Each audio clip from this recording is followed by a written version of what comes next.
This house, it's been transferred to our eldest son and his wife. Strangers should leave immediately. Despite the fact that I was bearing the burden of the house mortgage, I received shocking statements from my in-laws and husband.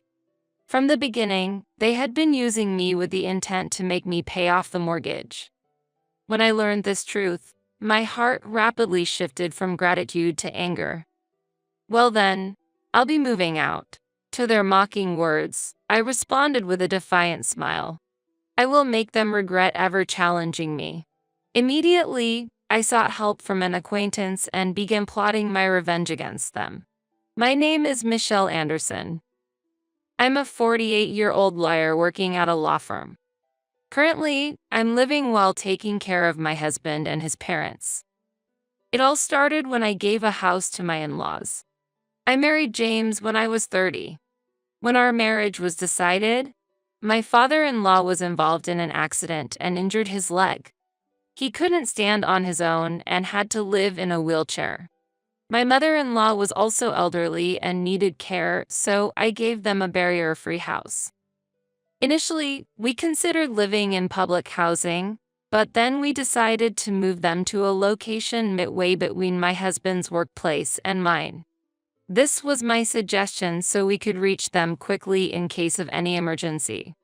I received a lot of help from the Anderson family regarding my father. "Please let me return the favor," I said. My father passed away before I got married. Just before he died, he had accumulated a lot of debt, putting our family finances in a very tight spot. We struggled, piling up more debt to pay off the existing ones. My husband and his family were the ones who saved us from this difficult situation. James and his parents paid off my father's debts on our behalf. "If you're hesitating to marry because of the debt, wouldn't it be solved if we paid it off?" "My parents think the same way," said James. "That's right. It's debt from a business failure, not from frivolous spending." "There's every reason to help," added my mother-in-law. "That's right. We should help each other out in tough times." "There's nothing to be ashamed of," said my father-in-law. Thus, they supported most of the debt without saying anything. Both my father and I expressed our gratitude through tears, and I desperately took the bar exam. The total amount borrowed from my husband's family was about $50,000. I was confident that I could repay the debt once I succeeded as a lawyer. I didn't want to carry the debt as a perpetual burden. My ultimate goal was to pass the bar exam and become a lawyer. With a firm vow to repay the money I borrowed from my in-laws, I continued to work hard to become a lawyer. With that strong determination, I immersed myself in studies and, as a result of tremendous effort, finally passed the bar exam. My father and in-laws celebrated my success, and my heart was filled with immense joy. To start my career in the legal field, I quickly found a job and began working at a law firm. The director was very kind, and I learned a lot from experienced senior lawyers, gradually honing my skills. Over time, I acquired exclusive clients and now hold an important position in the office as a female lawyer earning over $100,000 a year. Thanks to my professional success, I was able to completely repay the debt to my father and in-laws. However, after my mother passed away, my father soon left this world too, and I was left alone. That's when James proposed to me. "You're a strong woman who can stand on your own. But I want to be the man who supports you. I will always cherish you, so please consider marrying me." Convinced by his words, we decided to marry, expecting a happy life to begin. At that time, my father-in-law was unfortunately involved in an accident. Grateful for their past kindness, I offered to build a new barrier-free house for them, despite their objections. The gratitude I feel is more than words can express. Please, do not hesitate.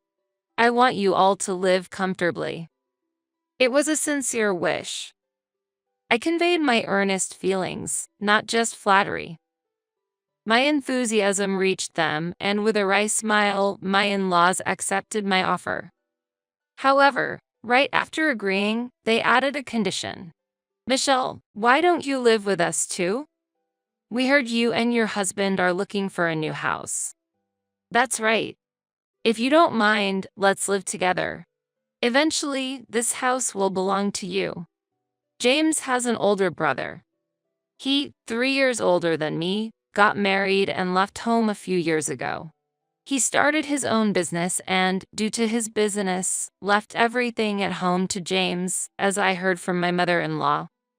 My brother-in-law had an oral agreement that in exchange for taking care of the aging parents, James could freely use the parents' assets.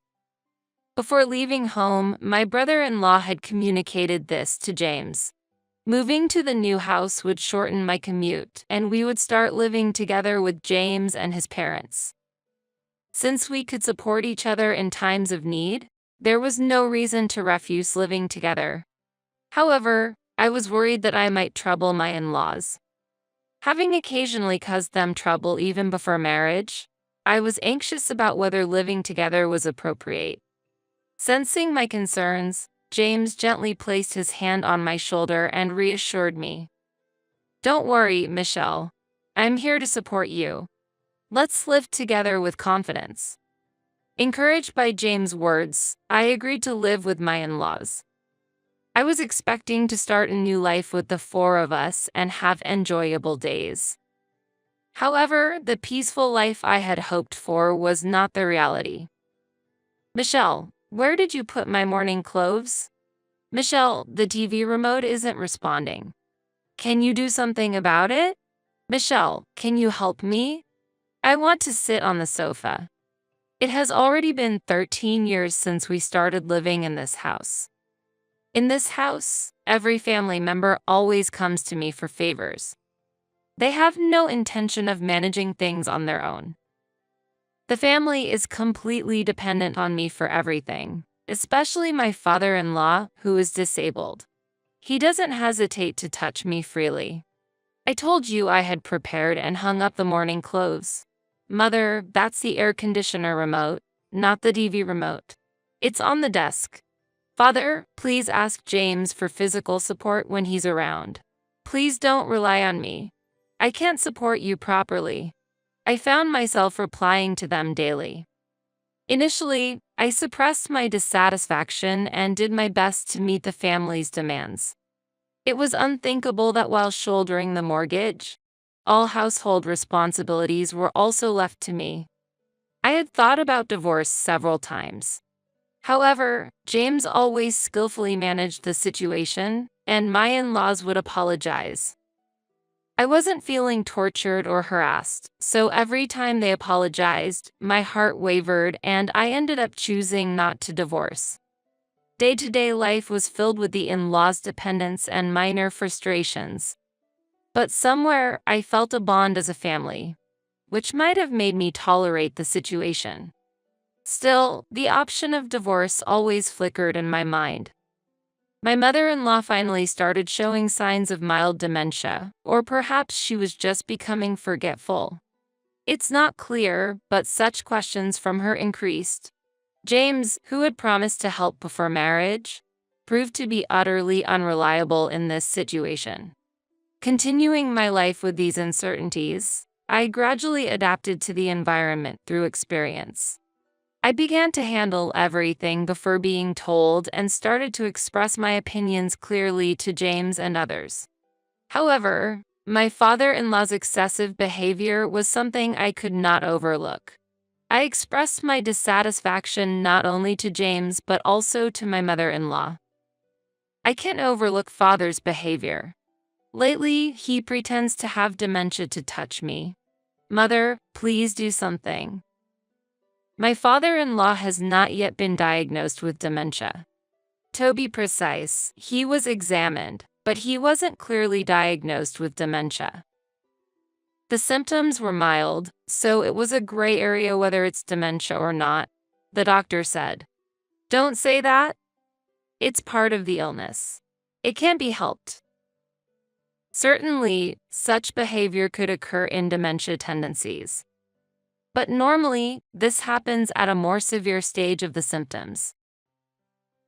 Regarding my father-in-law's behavior, he was just using the word dementia as a shield to act freely.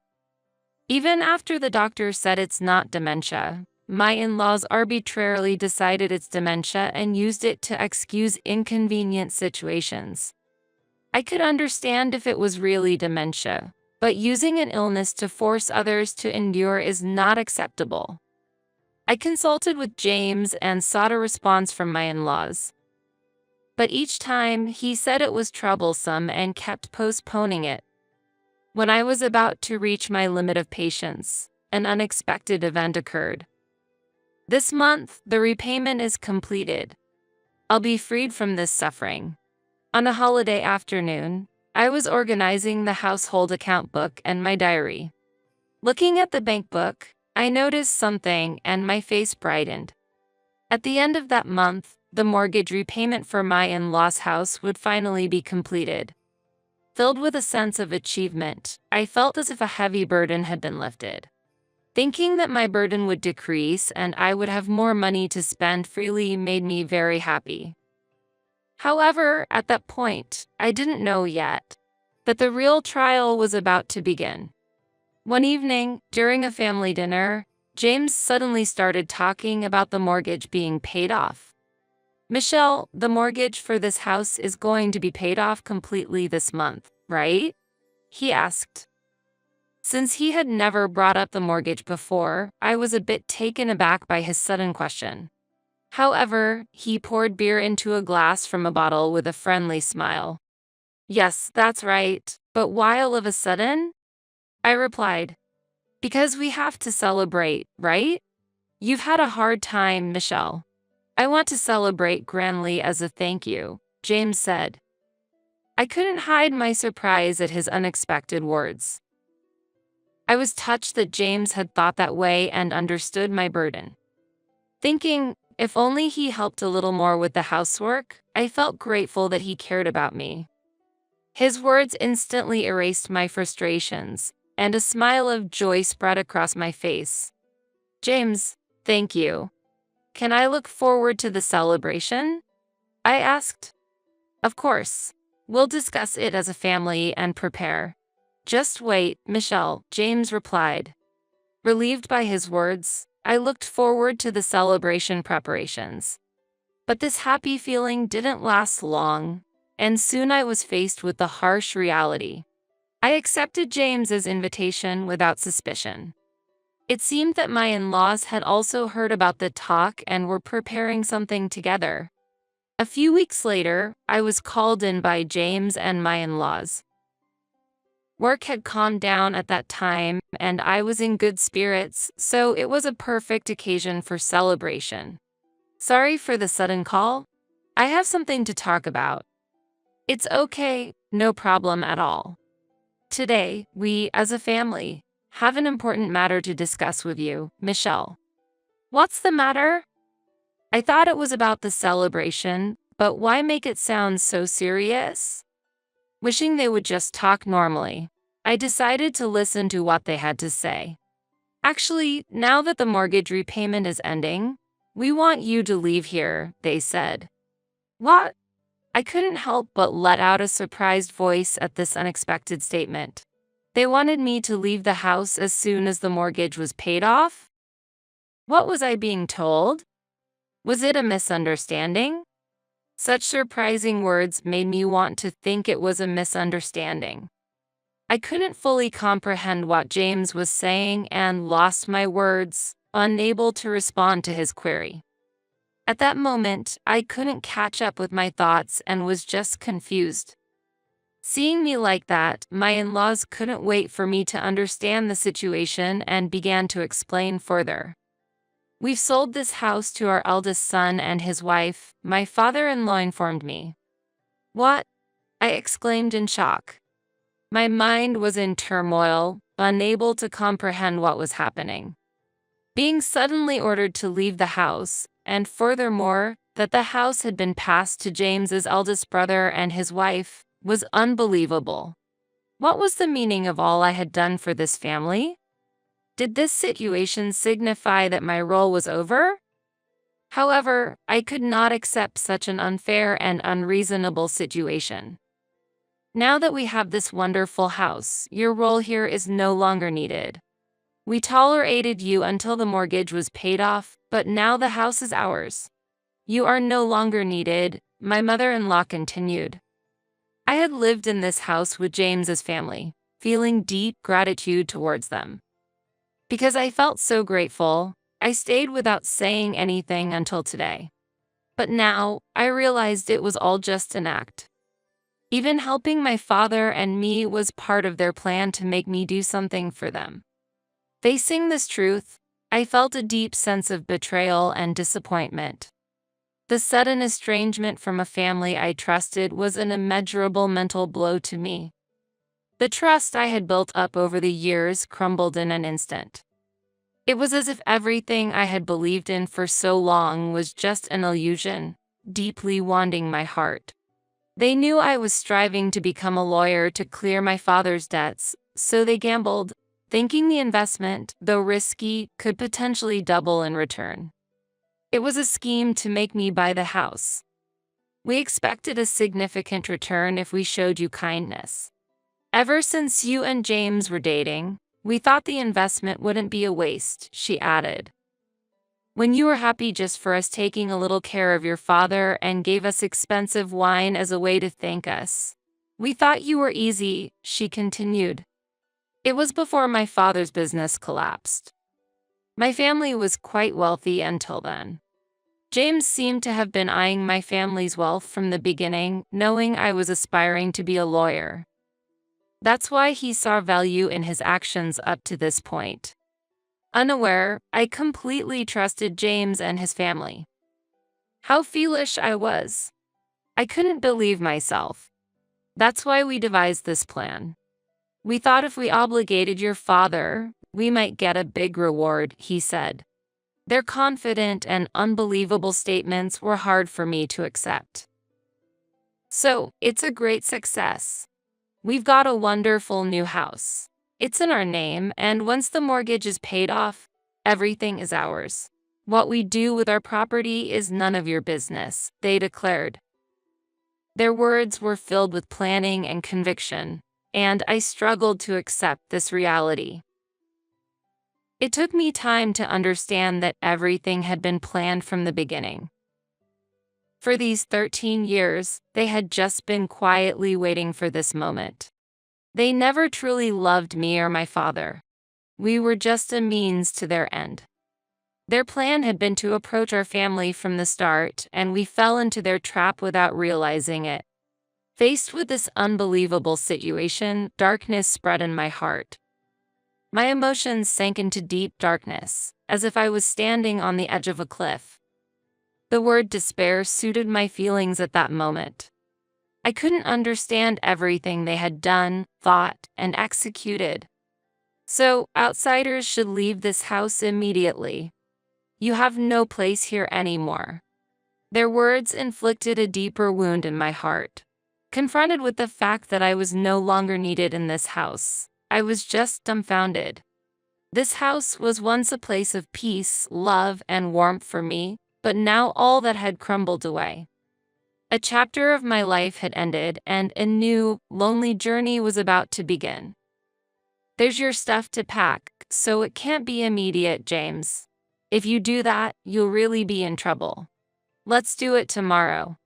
I'll give you until tomorrow to pack your things properly and leave, my mother-in-law declared.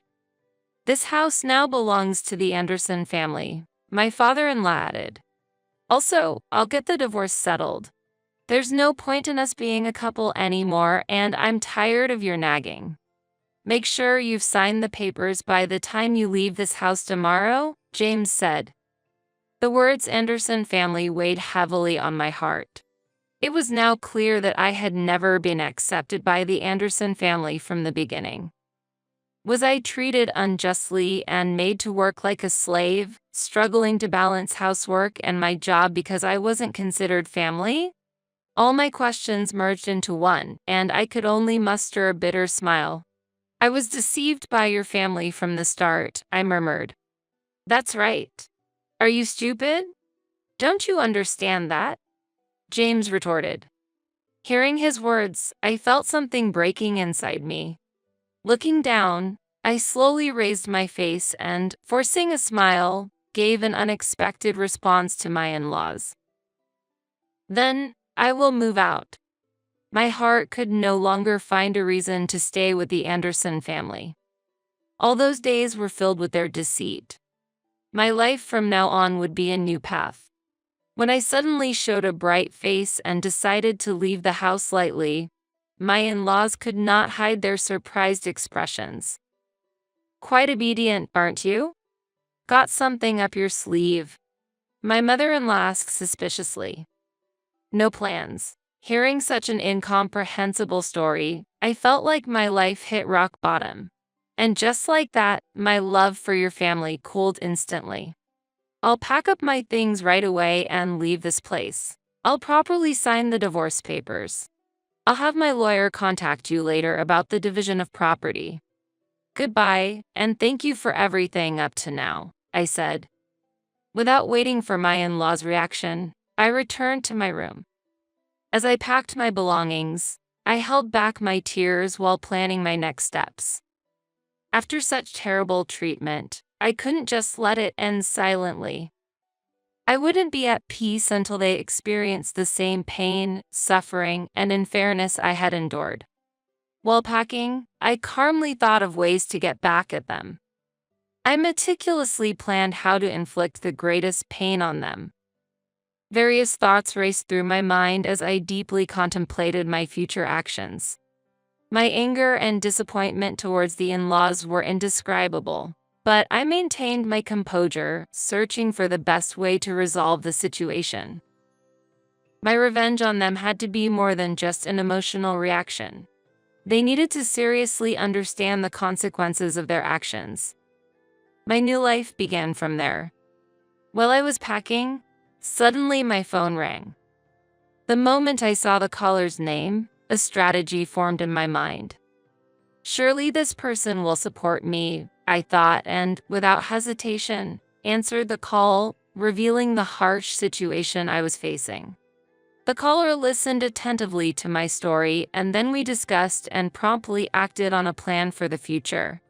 Once I finished packing, I quietly left the house I had lived in for years without a word to James and his family. When I left, I decided to sever all ties with them. So, I deleted their contacts from my phone. Determined not to respond to any communication from them, my decision soon started showing results. The day after I left the house, I received numerous intense calls from my in-laws. I had deleted the numbers, but remembered them due to our long association, which weighed heavily on my mind that morning. They must have realized that I had left the house and understood what had happened. However, I had no intention of responding to their calls anymore. As I looked at my phone, I indulged in a sense of superiority over my decision and smiled lightly. At that moment, the person who provided me a new place to live reassured me, "You don't have to answer the phone at all." I gratefully nodded at his words. I was ready to take the first step towards a new beginning. My life was about to enter a new chapter in a new environment. After the calls from my mother-in-law stopped, James started calling. His calls were like unbearable noise to me then. Unable to tolerate it any longer, I turned off my phone and, without turning it back on, proceeded with canceling the service. This action was a clear statement of ending my relationship with James. 3 months passed, and I had started a new life in a new apartment. Freed from the stress of living with my in-laws, I could focus more on my work. My daily life became more fulfilling, and I enjoyed my life to the fullest, free from past restraints. People around me noticed that I was shining. Post-divorce, my face became brighter with smiles, and my personality turned more cheerful and friendly. This change was recognized by others, and I received many compliments. Though previously oppressed mentally by my relationship with my in-laws, I decided to cherish my relationships with colleagues at work and build good connections. I plan to put more effort into my job and prioritize communication with my coworkers. When I made this resolution, the receptionist at my office appeared on the floor in a panicked state and urgently reported to me. "Miss Cohen, there's a parent and child at the reception looking for you," she said. Cohen was my maiden name, which I still use after the divorce. Hearing her report, I rushed to the reception to understand what was happening. The normally polite and composed receptionist's agitation indicated something unusual was going on. Something significant must have caused her distress.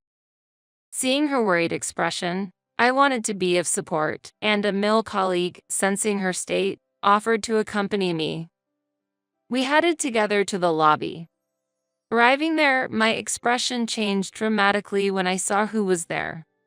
I found her. "Mom, there's Michelle." When I heard that voice, I saw my mother-in-law and James. They were raising their voices inside the office, saying, "Michelle, how could you do this? Cutting off contact is terrible. Do you understand the trouble we're in?" I was stunned by their irrational behavior and couldn't help but question it. Others present couldn't hide their dismay at their actions.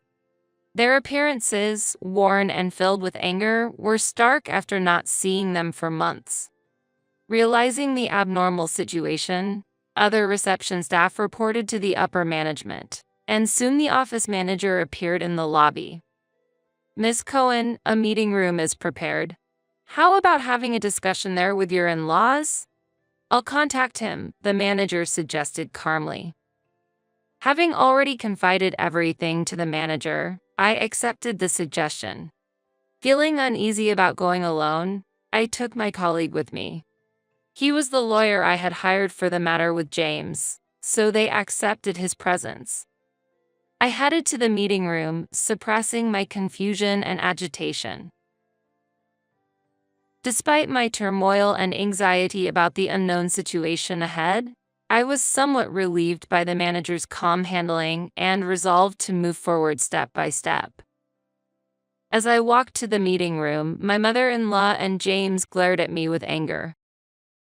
Despite their dire situation, they seemed displeased to see me enjoying my work. Their gaze and attitude made their feelings clear.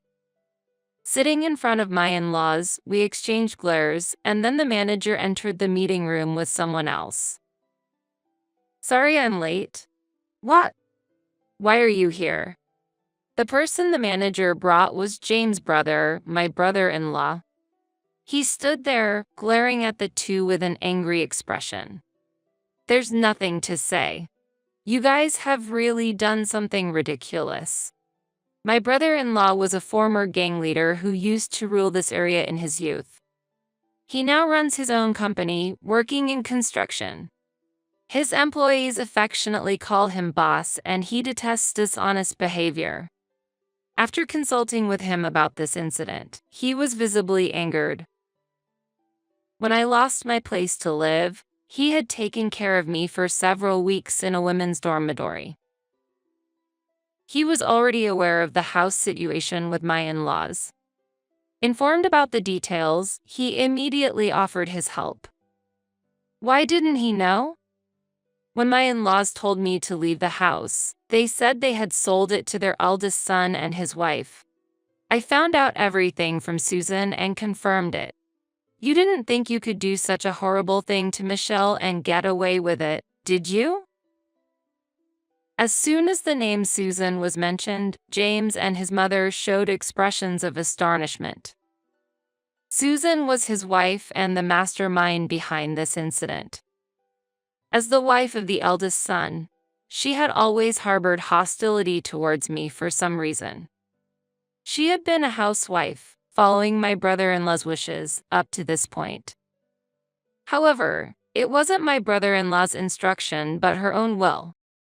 Women were seen as the guardians of the home, and her parents had lived that way, so housekeeping was deemed natural for her. Based on such notions, she seemed to believe that women who went against this belief were not real women. However, when I appeared, how did she view me? My attitude of actively engaging in work for nearly 40 years might have been too dazzling for her. Moreover, Susan was not good at cooking. Even my brother-in-law and father-in-law had asked my mother-in-law to teach her, and I had heard about this from James. On the other hand, I could handle household chores normally. Furthermore, I managed housework better than Susan while juggling my job. She might have been envious of my ability to do everything. Every time Susan met me, she started making snide remarks. She accused me of neglecting household chores or leaving them to my husband, throwing various harsh words at me for decades. However, my brother-in-law always intervened. That might have been another source of dissatisfaction for Susan. My brother-in-law said it was fine for Susan to work, and he helped around the house. Her inaction in this situation was her own choice. It was unfair for her to take out her frustrations on others. When my brother-in-law warned Susan, she began targeting her discontent at me. Susan confessed that she orchestrated the entire plan to take over the house and make me buy it. She instigated you, Mom and Dad, to execute this scheme. You all probably thought you could get your own house and continue pretending to be senile, and I wouldn't be able to complain. Unable to contact my brother-in-law because of Susan, they had their ways to orchestrate the entire scheme. James had also accepted a reward for helping them in this affair, making them all conspirators.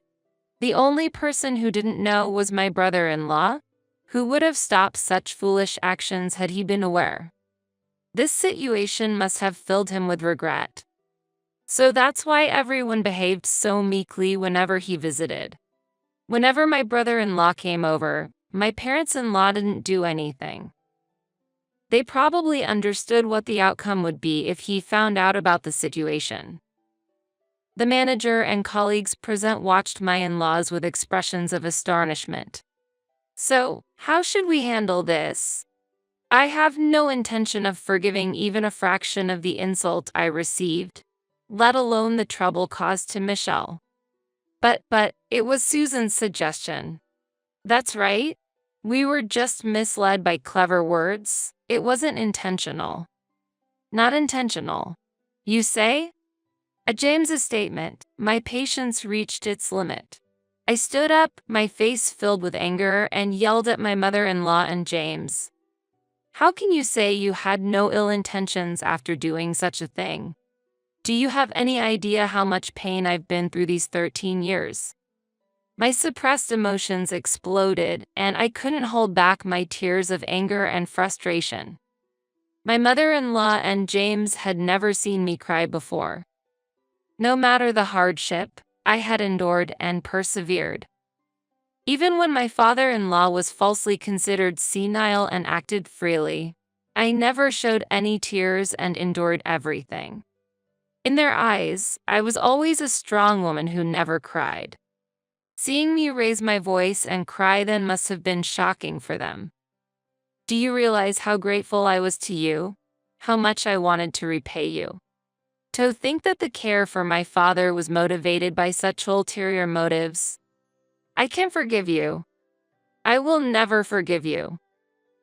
With those words as a signal, my brother-in-law brought someone into the meeting room, and a man in a black suit entered.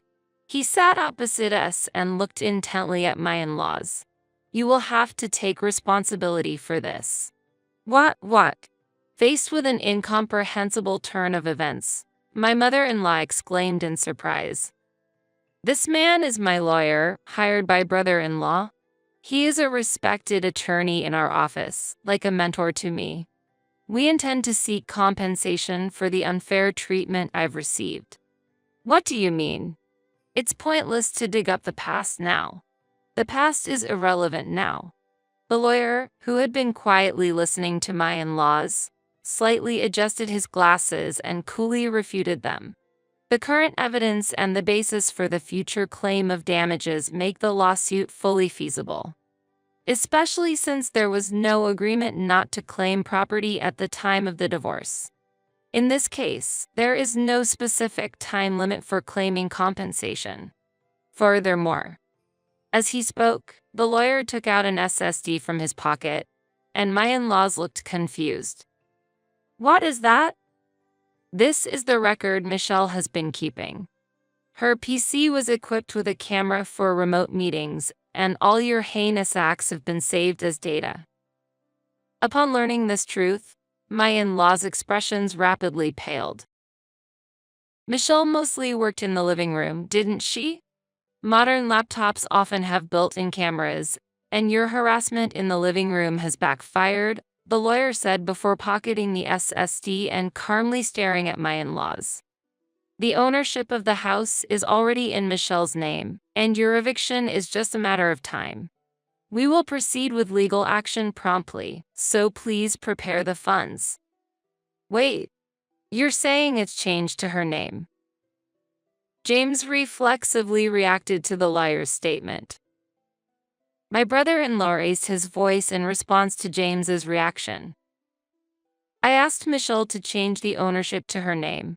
Thanks to you putting it in Susan's name without permission, the change was surprisingly easy. Anything to say about that?"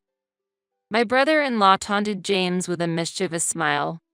James, who had never won a fight against his brother since childhood, couldn't argue back, and my mother-in-law also remained silent. "I will also properly bill you for all the expenses involved in that transfer. That's only fair, right?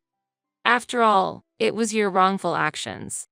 If you don't deal with what you've started, we'll be in trouble too," said my brother-in-law, folding his arms and standing imposingly, throwing those stern words at them. The two were speechless before my brother-in-law's stern demeanor. My brother-in-law had also informed Susan, his wife and the mastermind behind this ordeal, about this. After resolving this matter, he had expressed his intention to divorce her over the phone. "I'm really sorry for involving you in this, Michelle. Even though I didn't know, I will support you to the fullest until you are satisfied. Let me know any request you have. It's my family who did this, so I have a responsibility too." If it hadn't been for my brother-in-law's call that day, I might still be suffering. If my brother-in-law hadn't been part of the family and there for me, maybe I wouldn't have been able to recover. I never realized how important it is to have support. Grateful for my brother-in-law's kindness and warmth, I glared at the two and threw decisive words at them. "I will never forgive you for using my and my father's feelings and exploiting them for your own benefit. No matter how much you try to compensate, I will not forgive you. If you ever step foot in my office again, I will call the police. From now on, I will leave all responses to my representative.